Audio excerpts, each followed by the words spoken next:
Bueno, queremos hablar sobre el tema de teología bíblica, pero el propósito realmente es cómo leer la Biblia de nosotros. Así que vamos a tomar unos pasos, voy a explicar de las hojas que tienen y voy a dibujar algunas líneas y poner palabras en la pizarra.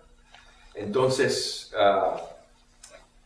podemos ojalá entender mejor cómo leer la Biblia.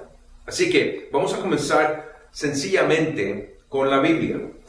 El profesor y pastor Von Roberts, en el Gran Panorama Divino, dice que la Biblia es una colección diversa de diversos libros.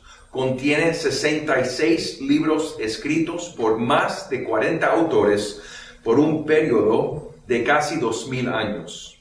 También tiene dos secciones principales, el Antiguo y el Nuevo Testamento, escrito en dos idiomas principales, hebreo y griego. Incluye una mezcla de varios tipos de literatura.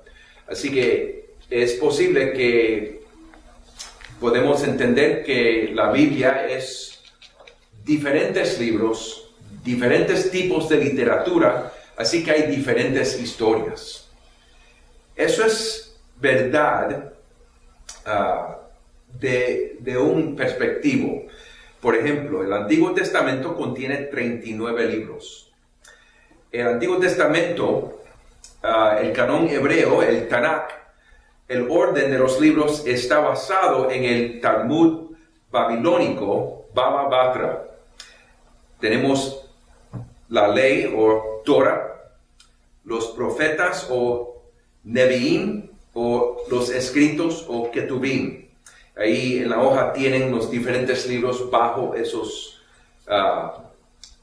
temas. Ahora, el canon cristiano del Antiguo Testamento tiene los mismos libros, pero están organizados un poquito diferente. Tenemos la historia de Génesis a Esther, poesía de Job a Cantares y profecía de Isaías a Malaquías. El Nuevo Testamento tiene 27 libros y podemos describirlo de tal manera. Tenemos también la historia, por ejemplo, los evangelios, Mateo, Marcos, Lucas, Juan y Hechos. La historia en el Nuevo Testamento de Jesús y de la iglesia. Tenemos las epístolas, las de Pablo y las generales y también Apocalipsis. Así que ahí vemos 66 libros. Pero es importante entender cómo vamos a leer estos distintos libros. El Antiguo Testamento y el Nuevo Testamento son historias diferentes.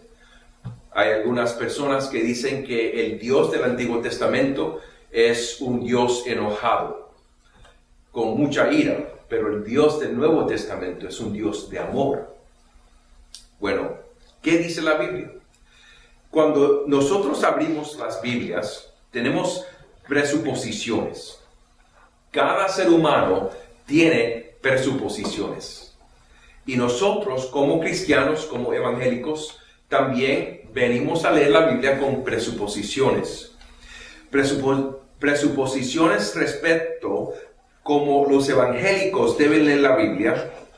Aquí, todo lector de la Biblia viene con ciertas presuposiciones. Como evangélico, nosotros leemos la Biblia con las siguientes suposiciones. Así que espero que todos estamos juntos en esas presuposiciones. Aunque a lo mejor alguna persona no entiende que viene con estas presuposiciones, algunos lo saben, pero todos, si creemos en Dios, que envió a Cristo, como evangélicos, creemos en el Evangelio, venimos con estas presuposiciones. Ahora, presuposiciones o suposiciones respecto al texto bíblico. Número 1. Dios es un Dios comunicable. Él es un Dios que comunica. Es un Dios comunicable, quien ha hablado a su pueblo a través de la Biblia. En Hebreos capítulo 1 versículos 1 y 2 dice la Biblia: Dios, que muchas veces y de varias maneras habló a nuestros antepasados en otras épocas por medio de los profetas, en estos días finales nos ha hablado por medio de su Hijo. A este lo designó heredero de todo, y por medio del Hijo, de él hizo el universo. Así que sabemos que el Dios en que creemos ha hablado en el Antiguo Testamento y en el Nuevo Testamento. Él es un Dios que habla. Así que esa es una presuposición que nosotros tenemos, ¿verdad? Hay un Dios, como sabemos. Él ha hablado y ahora tenemos la palabra de Dios escrita. Dios ha hablado a su pueblo a través de la Biblia. Dice Graham Goldsworthy: las presuposiciones del teísmo cristiano incluye la aceptación de que Dios está ahí, que Él se comunica con nosotros mediante la Biblia y que por tanto que Él está involucrado en la autoría de la Biblia a tal grado que ella dice lo que Él quiere decir. Y por eso tenemos confianza en la Biblia. Entendemos esto como la doctrina bíblica de la inspiración. Así que esa es la primera presuposición que tenemos, que Dios habla. Él es un Dios comunicable. Y de esa presuposición viene la segunda, y que es: debido a que la Biblia es divinamente inspirada, es por tanto autoritativa e inerrante. Así que si Dios habla, Él no está equivocado. Y si Dios habla, Él va a decir la verdad. Porque ese es el carácter de Dios que Él ha revelado en su palabra. Él es un Dios santo. Él es un Dios fiel. Y si Él ha comunicado a su pueblo, lo que Él comunica es la verdad. Así que, la tercera presuposición es que nosotros somos creados a la imagen del Dios comunicable. Así que el pensamiento es así: si Dios ha comunicado, y Él ha comunicado en una manera que se puede entender, y lo que Él ha dicho es verdad, Él ha creado el ser humano de tal manera que puede entender lo que Él ha dicho. Así que somos creados a la imagen del Dios comunicable, por tanto somos capaces de recibir y entender su palabra, la Biblia. Por supuesto, debemos leer la Biblia de acuerdo a las reglas de interpretación. Así, con esas presuposiciones venimos a la Biblia como evangélicos. Ahora, también tenemos suposiciones o presuposiciones respecto al mensaje bíblico del texto bíblico. Tenemos la presuposición como cristianos que el mensaje de la Biblia es cristocéntrico. Es cristocéntrico. Vamos a ver a Lucas 24 y nos vamos a fijar cómo Jesucristo mismo entiende el Antiguo Testamento y entiende todas las escrituras que apuntan a Él mismo. Y en Lucas 24, capítulo 24, versículos 25 a 27.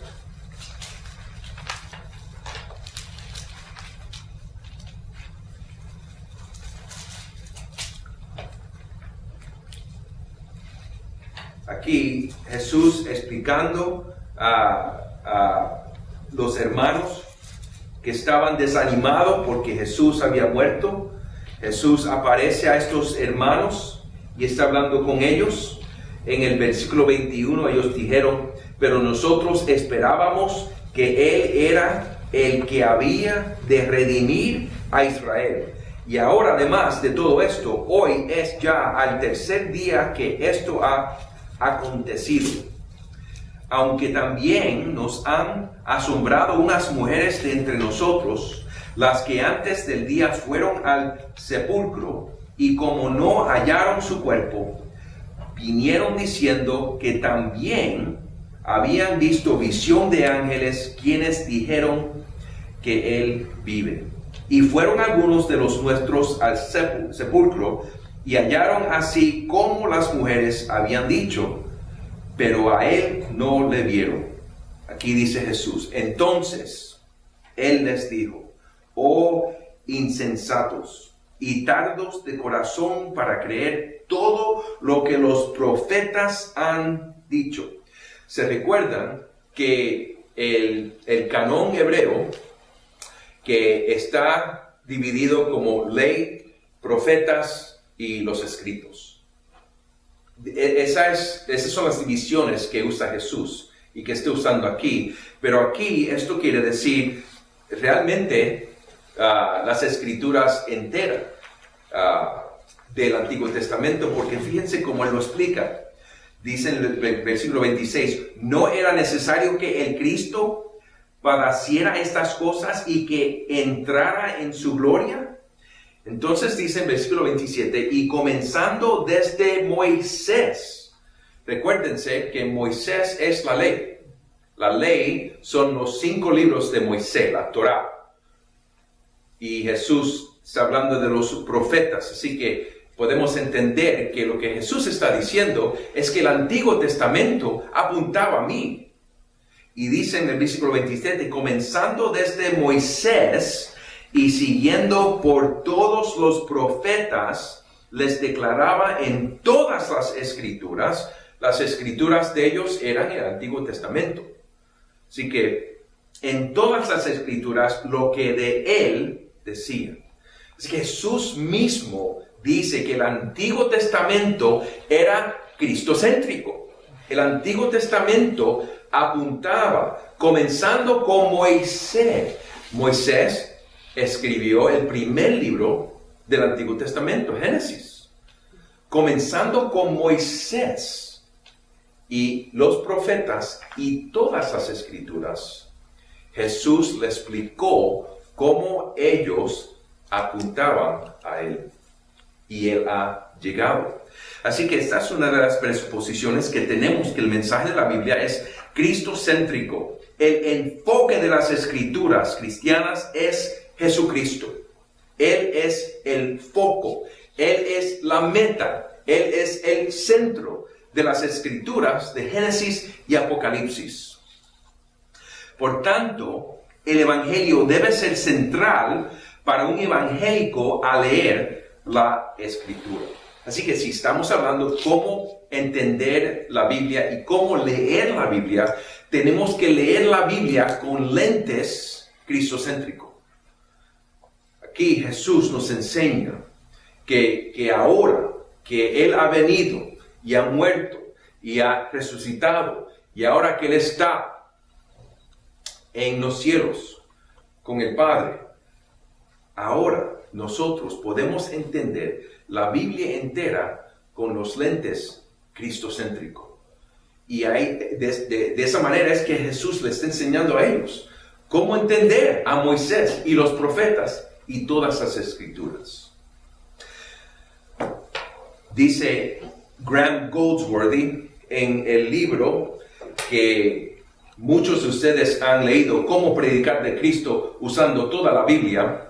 Dice Graham Goldsworthy, el punto de inicio metódico más sano es el Evangelio, ya que la persona de Jesucristo es proclamada como la expresión final y más completa de la revelación de Dios sobre su reino.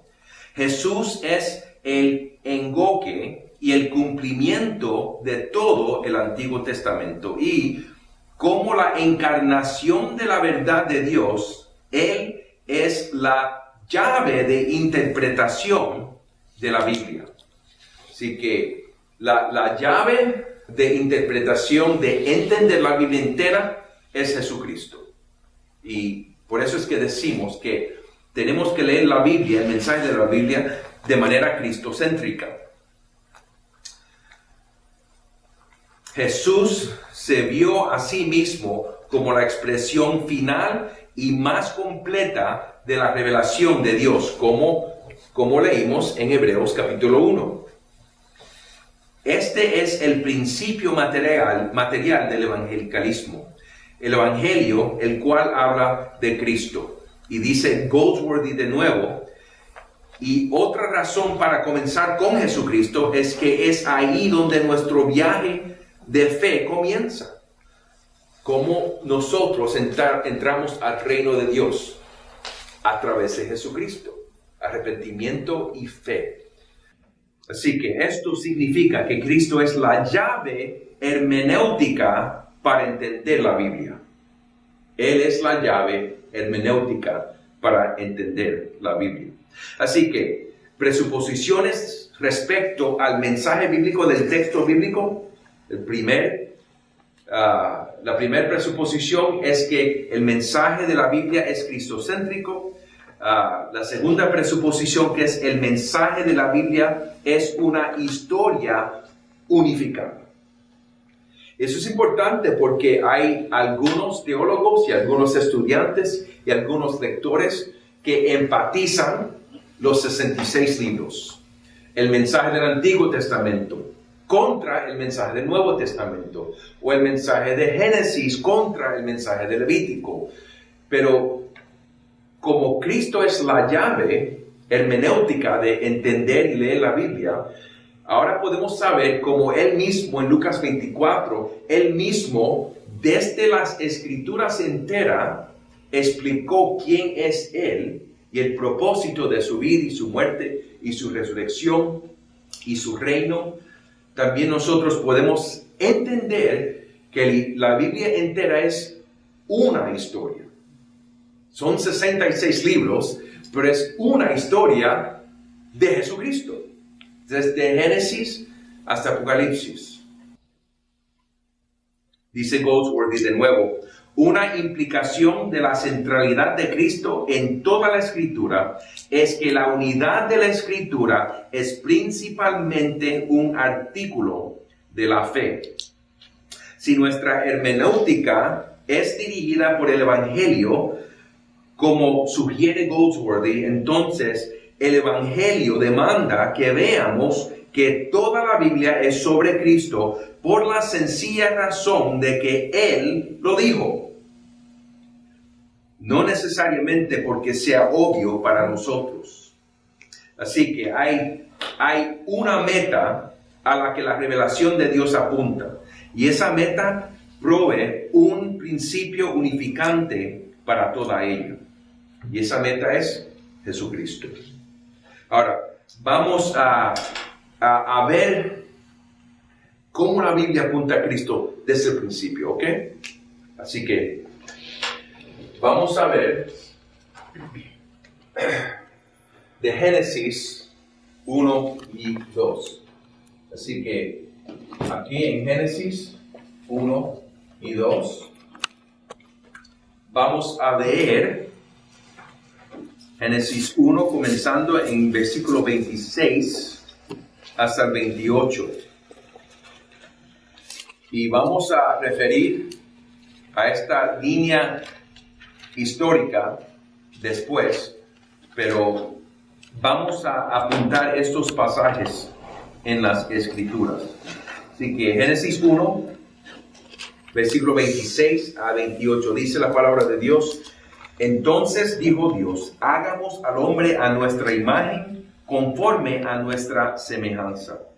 Y señoreé en los peces del mar, en las aves de los cielos, en las bestias, en toda la tierra y en todo animal que se arrastra sobre la tierra.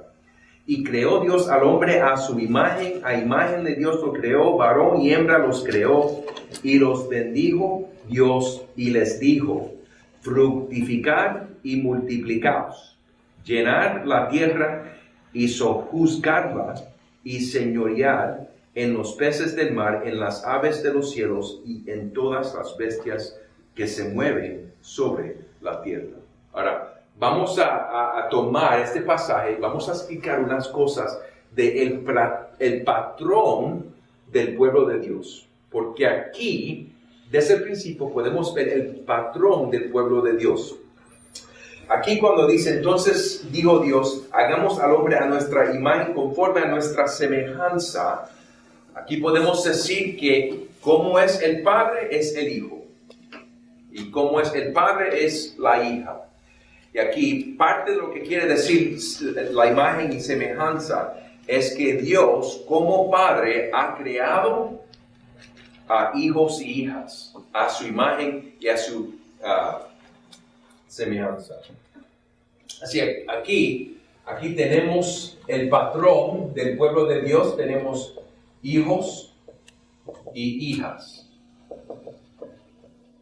Okay. Eso es parte del patrón. Como creación, ser humano, somos hijos y hijas de Dios. Al principio estamos creados de tal manera, Él es el Padre y nosotros somos sus hijos. Pero también vemos rápidamente, dice, señoreé en los peces del mar, en las aves de los cielos, en las bestias, en toda la tierra y en todo animal que se arrastra sobre la tierra. Cuando leemos la Biblia entendemos que Dios es rey, ¿verdad? Dios es soberano. Pero aquí vemos que Dios nos ha creado a ser reyes o vicerreyes bajo de Él mismo. Así que aquí en el patrón del pueblo de Dios tenemos patrón de reyes. Así que somos hijos y hijas, somos reyes, pero también vamos a ver que somos sacerdotes. Por ejemplo, cuando uno va a Génesis 2 y 15, dice, tomó pues Jehová Dios al hombre y lo puso en el huerto de Edén para que lo labrara y lo guardase. Esas dos palabras en hebreo se usan de nuevo en el Antiguo Testamento juntos para el sacerdocio. Así que esto explica parte del rol de sacerdote. Él guardaba el tabernáculo o el templo. Él estaba para proteger la santidad de Dios, de lo que era, no era limpio. Así que aquí en Génesis 2, como tenemos mucho tiempo para desarrollar este tema en los detalles, empezamos a ver que también estamos creados como sacerdotes. El Edén, el huerto, era un lugar santísimo. Y aquí vemos que Dios y Adán y Eva vivían juntos en el mismo lugar. Y eso es importante para la historia de la Biblia, cómo se desarrolla. Y lo que vemos es que también Dios relacionaba a ellos bajo un pacto. Esto es un poco complejo porque no se ve aquí realmente que hay un pacto, pero en Génesis 6 y en Génesis 9 podemos ver que el Señor renueve el pacto con la creación, y yo creo que ese pacto apunta al pacto inicial con Adán, el pacto con la creación, y tenemos las partes de un pacto, pero por ahora vamos a decir que Dios relaciona con su pueblo, sus hijos y hijas, que son reyes y sacerdotes, en una relación dentro de un pacto para el propósito de misión. Para el propósito de misión. ¿Y cuál es la misión de ellos? En el versículo 28 del capítulo 1 dice, y los bendijo Dios y les dijo, fructificar y multiplicaos. Así que la misión de Adán y Eva juntos era multiplicar y tener hijos y hijas que reflejaban la gloria de Dios, hijos e hijas a la imagen y semejanza de Dios. Así que el propósito era que iban a tener hijos e hijas, y el huerto era un lugar que se tenía que que iba a crecer y se iba a añadir terreno, y vemos que esa era la misión de Adán. Y aquí vemos el patrón del pueblo de Dios. Ahora, fíjense lo que pasa en Génesis 12. Vamos a anterior. En Génesis 3, discúlpenme, vamos a regresar a Génesis 3 y 15. En Génesis 3, lo que vemos es que Adán y Eva rebelan contra Dios. ¿Y qué es lo que hace Dios? Él los saca de su presencia. Recuérdense, Dios y ser humano viviendo juntos en el mismo lugar, pero ahora como Adán y Eva han pecado, Él los saca de su presencia. Pero en Génesis 3 y 15 hay una promesa grande. Y la promesa grande es esta: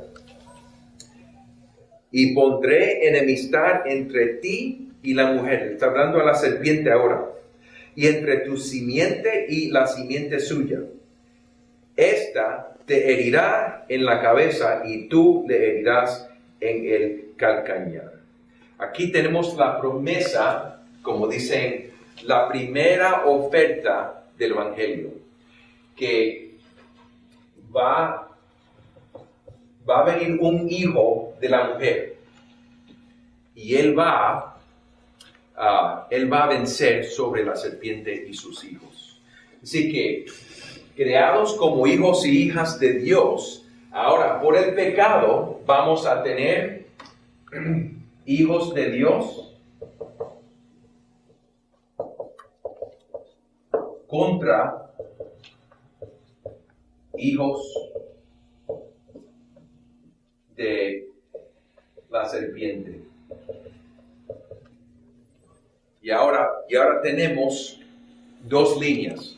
La línea de Dios y la línea de la serpiente. En el mundo hay nada más que hijos de Dios o hijos de la serpiente.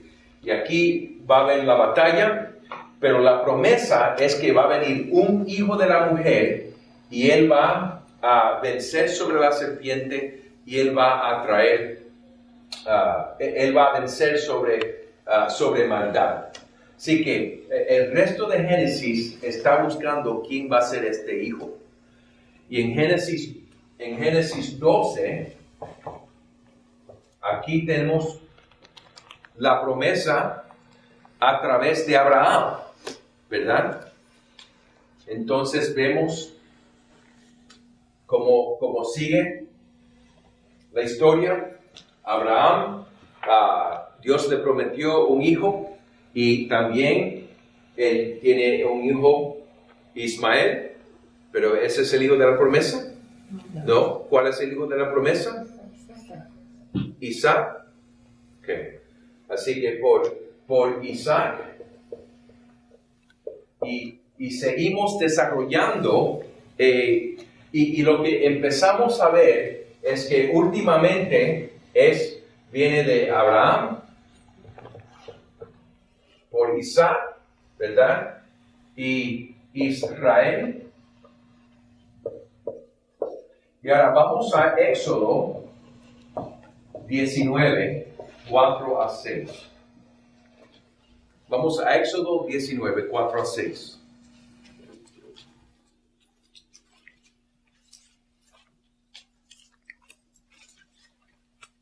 Y como no tenemos mucho tiempo, vamos rápido, pero eso lo pueden seguir ustedes mismos. Pero aquí quiero que se fijen el patrón. Recuérdense, yo argumenté que el patrón se ve ya en Génesis 1 y 12. El patrón del pueblo de Dios, que Él ha creado su pueblo, hijos y hijas que son reyes y sacerdotes, bajo un pacto para el propósito de misión, últimamente la gloria de Dios, para reflejar la gloria de Dios. En Éxodo 19, el pueblo ha salido de Egipto y viene al monte Sinaí, Y fíjense cómo lo explica en el versículo 4 al 6. Dice, vosotros visteis lo que hice a los egipcios y cómo os tomé sobre alas de águilas y os he traído a mí. Ahora pues, si diereis oído a mi voz y guardaréis mi pacto, aquí está el pacto con Moisés que se va a introducir, y guardaréis mi pacto, vosotros seréis mi especial tesoro sobre todos los pueblos, porque mía es toda la tierra. Fíjense el versículo 6 ahora. Y vosotros me seréis ¿qué? Un reino de sacerdotes. Y en Éxodo, creo que capítulo 4, ya Israel se refiere como hijo de Dios, mi primogénito, ¿verdad? Así que vemos este patrón, hijos y hijas, reyes y sacerdotes, bajo un pacto para el propósito de misión. Pero ¿qué es lo que pasa con Israel? ¿Qué es lo que ellos hacen? Ellos hacen lo mismo. Ellos se rebelan contra Dios. ¿Y qué hace Dios? Los saca de su presencia. Esto ya ha pasado. Él los saca de su presencia. Y ese es el castigo de Israel. Pero en los profetas hay una promesa. Y la promesa es que Dios va a enviar un hijo verdadero, que va a ser rey verdadero, que es el sacerdote verdadero. Y Él va a introducir un pacto nuevo para el propósito de la misión de la gloria de Dios. ¿Y qué es lo que vemos? El Evangelio de Mateo comienza con ¿qué? Comienza con nombre, nombre. Pero ¿qué es lo que está pasando? Mateo está argumentando que Jesús es el rey que viene aquí, segundo Samuel 7, es la promesa del rey eterno.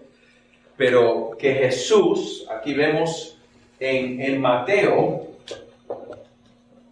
1, que Jesús es el rey verdadero, que viene de Abraham, Él viene de David,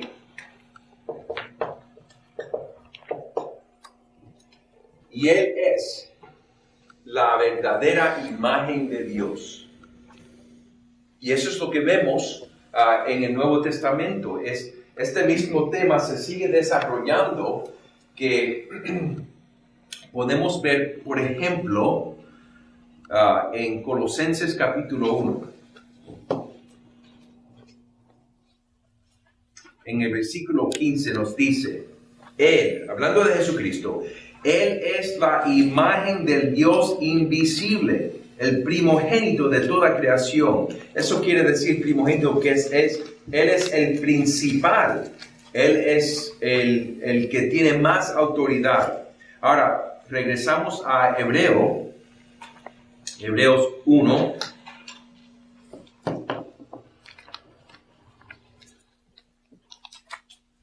Dice el capítulo 1, Dios, habiendo hablado muchas veces y de muchas maneras en otro tiempo a los padres por los profetas, en estos postreros días nos ha hablado por el Hijo, a quien constituyó heredero de todo y por quien asimismo hizo el universo. El versículo 3.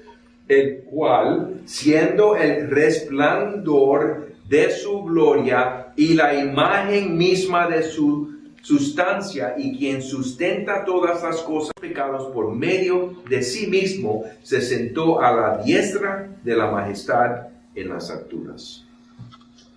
Así que Jesús es el Hijo de Dios, que es Rey verdadero, sacerdote verdadero, que por su vida y muerte y resurrección ha traído un pacto nuevo que promete el Espíritu Santo al pueblo de Dios, que promete un corazón nuevo para los miembros de del reino de Dios para el propósito de misión, últimamente para la gloria de Dios, anunciando que Jesús es Rey y el Rey ha llegado. Ese es el evangelio que proclamamos, pero eso es lo que quiero que pudieran ver. Que la Biblia, desde Génesis, y podemos seguir desarrollando de Mateo a Apocalipsis, que todo apunta a Jesucristo. El mensaje de la Biblia es un mensaje de Jesucristo. Jesucristo es el lente que nos tenemos que poner para entender la Biblia. Y entonces lo que podemos entender es que la Biblia es una historia unida, porque Jesucristo es el personaje que une la historia de la Biblia. Así que ahora, entendiendo esta historia unida, ahora podemos venir a nuestras Biblias y poder entender cómo leer nuestras Biblias. Así que vamos a regresar a las hojas que tenemos aquí, a la segunda página, donde dice entendiendo el mensaje bíblico.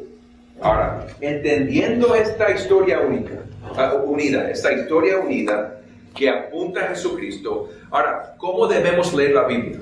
Tenemos las presuposiciones que Dios habla y que Él habló de manera que se puede entender porque nos ha creado de tal manera. Y lo que Él ha dicho es verdad. Así que podemos tener confianza en la palabra de Dios. Y ahora sabemos que Jesucristo es la llave hermenéutica para poder entender la Biblia. Y ahora vemos que aunque tenemos 66 libros y tienen diferentes autores y diferentes temas, realmente diferentes tipos de literatura, pero hay una historia unida nada más. Y es la historia que apunta a Jesucristo. Ahora, con todo eso, ¿cómo debemos leer la Biblia? Debemos leer la Biblia en su contexto textual. Así que, para poder leer la Biblia, tenemos que tomar un pasaje y tratar de entender ese pasaje en su mismo contexto. En su contexto histórico, en su contexto literario, en su contexto gramático. Así que tenemos que tratar de entender un pasaje de la Biblia, donde sea en la Biblia que estamos leyendo, tenemos que tratar de entender ese texto en su contexto textual. Cada pasaje debe ser entendido en su contexto gramático, qué es lo que quiere decir las palabras, las frases. En su contexto literario es poesía, es un epístolo. ¿Qué es lo que es? Usando esas reglas gramáticas, y también en su contexto histórico. Pero también tenemos y debemos leer la Biblia en su contexto histórico de redención. Esto quiere decir que si vamos a tratar de entender 2 Samuel 7, lo vamos a tener que entender y estudiar en el contexto del capítulo de 2 Samuel 7. ¿Y qué es lo que está pasando en Israel en esa época? ¿Quién es el rey? ¿Y qué está pasando? El rey es David. ¿Cuál es la situación de Israel y las naciones alrededor de Israel? Tenemos que tratar de entender ese pasaje en su contexto textual. Pero no podemos dejar de entender nada más en el contexto textual. Ahora tenemos que entender, ok, aquí tenemos este contexto textual. Ahora, ¿dónde cae este texto en la historia de redención?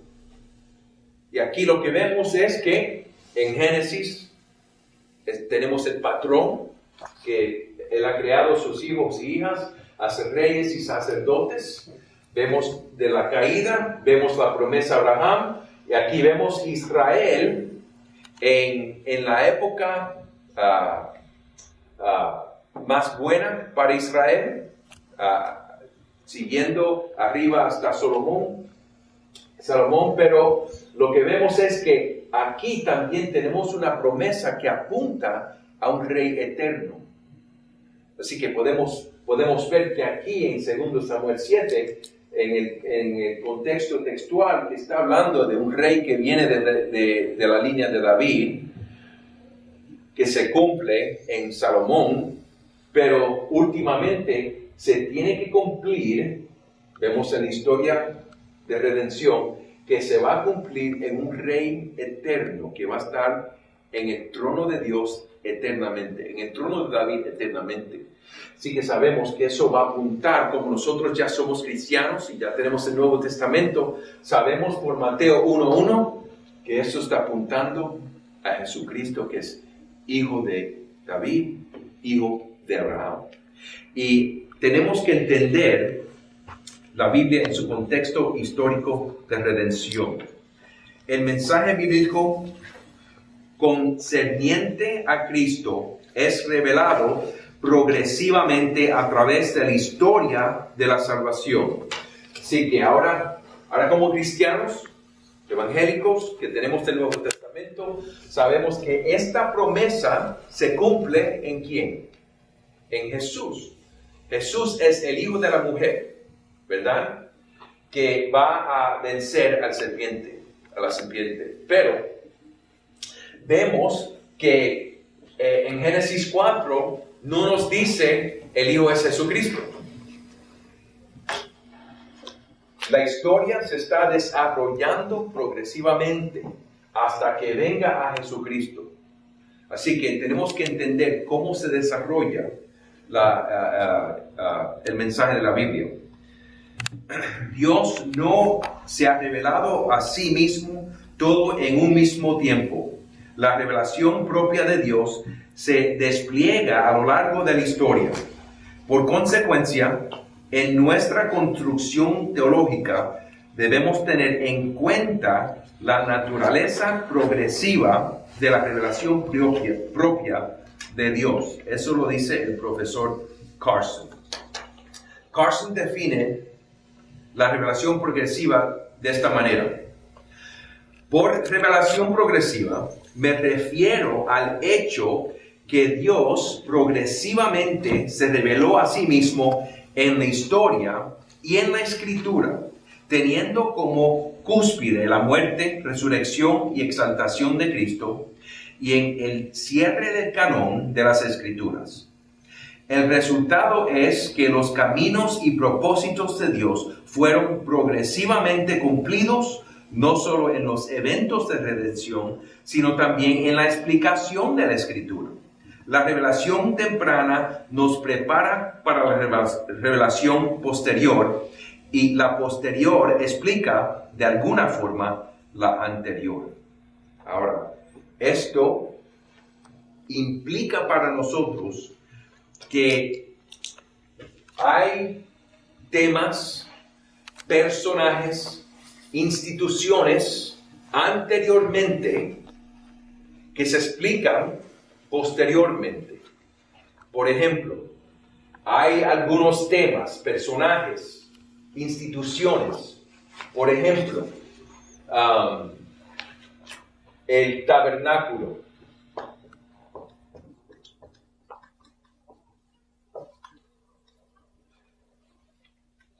El tabernáculo es una institución. También podemos decir, el sacerdocio es una institución. ¿Okay? Y vemos desde Génesis que estamos creados como sacerdotes. En Éxodo vemos la institución de los sacerdotes, y en Levítico también. Y entonces vemos en el Nuevo Testamento que Jesús es el sacerdote verdadero. Así que vemos instituciones como el sacerdocio que comienza en el Antiguo Testamento, pero está apuntando al cumplimiento en Jesucristo. Esto, el tema principal se llama el tipo, y el cumplimiento es el antitipo. Así que el sacerdocio es un tipo. También vemos que Adán es un tipo de sacerdote, vemos que Israel, en Éxodo 19, como pueblo era un tipo de sacerdocio. También vemos que en el Nuevo Testamento el antitipo del sacerdocio es Jesucristo. Eso lo vemos en Hebreo, que desarrolla el tema de Jesucristo como el sumo sacerdote. Así que una implicación es que debemos leer la Biblia de forma tipológica. De forma tipológica. Que en la revelación progresiva de la Biblia hay tipos anteriormente que se están desarrollando y se cumplen en antitipos. Por ejemplo, vamos a hablar del tabernáculo. El tabernáculo es un tipo de ¿qué? Él es un tipo del lugar de Dios. Es el lugar donde Dios promete su presencia. Cuando Israel estaba caminando después de Egipto, ¿en dónde vivían? En tiendas. Vivían en tiendas. El tabernáculo es una tienda. Es el lugar donde Dios dice, voy a vivir dentro de ustedes, voy a vivir con ustedes. Ese era el principio, ese era el propósito de este principio, ¿verdad? Dios y ser humano morando juntamente. Y ahora, regresando Dios a su promesa, Él le dice a Israel, voy a morar con ustedes, dentro de ustedes. Ustedes están viviendo en tiendas, háganme una tienda para vivir dentro de ustedes.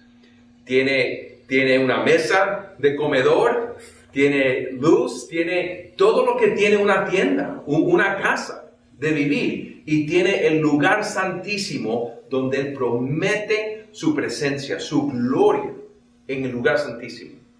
Y hay una separación del lugar santísimo,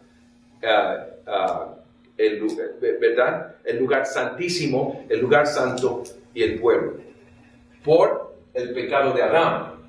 Pero entonces viene Salomón y él construye el templo, que el templo es una casa bella para Dios, del mismo propósito. Entonces en Juan capítulo 2, vamos a Juan capítulo 2. Bueno, primero vamos a Juan capítulo 1.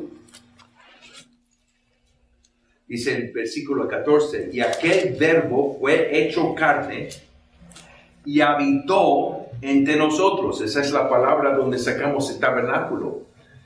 Él habitó entre nosotros. ¿Qué es lo que está haciendo Jesús? Él está cumpliendo la promesa que Dios va a vivir entre su pueblo. Y aquí, usando las mismas palabras, el mismo lenguaje, Jesús vino a habitar, a morar entre su pueblo. Y dice, Él habitó entre nosotros y vimos su gloria. El lugar santísimo era el lugar de la gloria de Dios. Este es lenguaje del tabernáculo, es lenguaje del templo. Así que Jesús es el lugar de la gloria de Dios. Y por eso podemos ir a capítulo 2 de Juan, versículo 18, y dice, después que Él sacó a todos del templo, dice, y los judíos respondieron y le dijeron, ¿qué señal nos muestras ya que haces esto? Respondió Jesús y les dijo, destruid este templo y en 3 días lo levantaré. Dijeron luego los judíos, en 46 años fue edificado este templo y tú en 3 días lo levantarás. Mas Él hablaba del templo de su cuerpo. Por tanto, cuando resucitó de entre los muertos, sus discípulos se acordaron que había dicho esto y creyeron la escritura y la palabra que Jesús había dicho. Juan nos explica que podemos hablar que de una manera el puerto era el lugar santísimo donde vivía Dios y ser humano juntos. Dios los sacó de su presencia por su pecado, pero de nuevo con Israel prometió que iba a vivir dentro de ellos, con ellos. Ellos pecaron y los sacó de su presencia, pero ahora en Jesucristo, Jesucristo es el tabernáculo de Dios. Él es el templo de Dios. Él es el lugar de la gloria de Dios y Él ha venido a morar con su pueblo. En carne, Él vino a morar con su pueblo. Así que cuando termina la palabra de Dios en Apocalipsis, capítulo 21, dice Apocalipsis, capítulo 21, versículo 22, dice, y no vi en ella, en los nuevos cielos, y no vi en ella templo, porque el Señor Dios Todopoderoso es el templo de ella y el Cordero. Así que el tabernáculo era un tipo de templo, era un tipo de que apuntaba donde Dios iba a morar con su pueblo. De propósito, de principio, el propósito era morar con su pueblo, pero por pecado, Él separó al ser humano de su presencia. Pero a través de Jesús, que era el tabernáculo, era el templo, Él vino a morar, y Jesús por su muerte ha construido cómo entrar a la presencia de Dios. Y ahora nosotros, Dios vive con nosotros, y por eso Pablo puede decir en 1 Corintios 3 y 6 que somos el templo de Dios.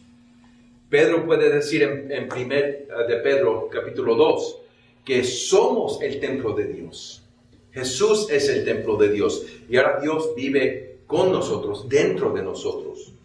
Últimamente vamos a vivir en la presencia de Dios y eso nos apunta en Apocalipsis. Así que vemos que la Biblia es una historia. La Biblia es una historia y tenemos instituciones, personajes, y diferentes tipos que se cumplen en antitipos en el Nuevo Testamento, últimamente en Jesucristo. Así que debemos leer la Biblia de forma tipológica y también debemos leer la Biblia a su contexto canónico, La Biblia entera es la base de datos para la construcción teológica. Es decir, el canon entero de la Escritura, compuesto por los 66 libros del Antiguo y Nuevo Testamentos. Así que cuando estamos tratando de entender la Biblia, tenemos que entender, recuérdense que estamos hablando del 2 Samuel 7, en su contexto textual, pero también en el contexto de historia de redención, cómo se ha desarrollado y en qué lugar está ese texto en la revelación progresiva. Y últimamente tenemos que pensar del canon entero de Génesis, Apocalipsis y entender cómo se entiende este pasaje en el contexto canónico. Eso quiere decir la palabra de Dios enteramente. Así que una de las implicaciones es que debemos de leer la Biblia intertextualmente. Yo sé que eso no es una palabra común, pero esto quiere decir que hay algunos pasajes que se explican. Por ejemplo, Génesis 1 y 28. Génesis 1 y 28, que dice, y los bendijo Dios y les dijo, esas dos palabras, fructificar y multiplicaos, que argumenté que era la misión de Adán y Eva, podemos ver que esas dos palabras o una de esas palabras se está usando en diferentes lugares. Por ejemplo, con Noah en Génesis 9, con Abraham en Génesis 15 y 17. Fíjense, vamos a Éxodo 1. Éxodo 1.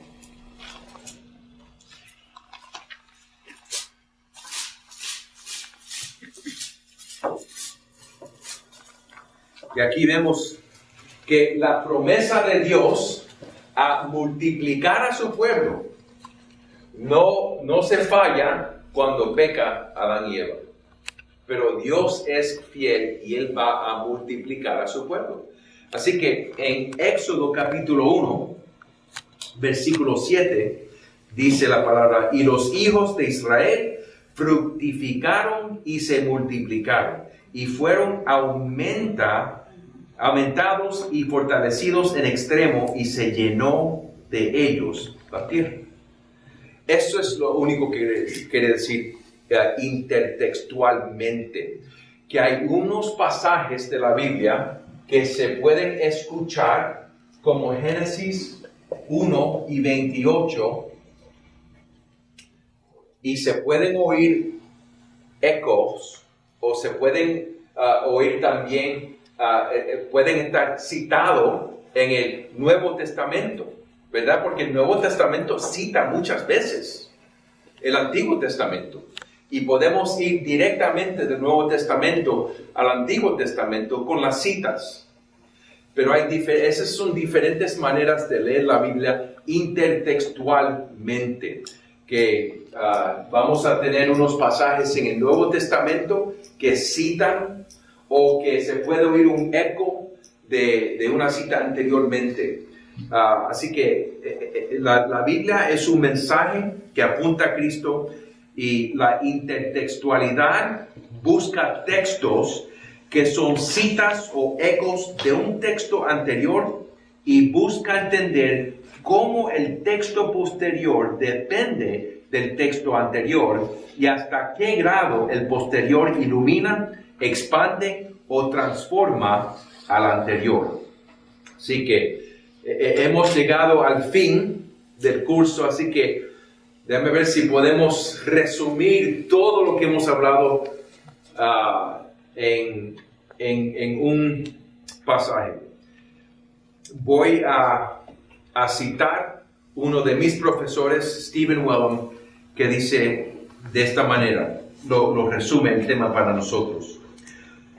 Convencida de que Dios se ha revelado a sí mismo por mera gracia a nosotros de forma progresiva en la historia, llegando a su cúspide en nuestro Señor Jesucristo, y convencida que la Escritura es la palabra de Dios y por tanto exhibe una unidad en toda su diversidad, la teología bíblica busca examinar la naturaleza desplegable del plan de redención de Dios que es culminado en Cristo.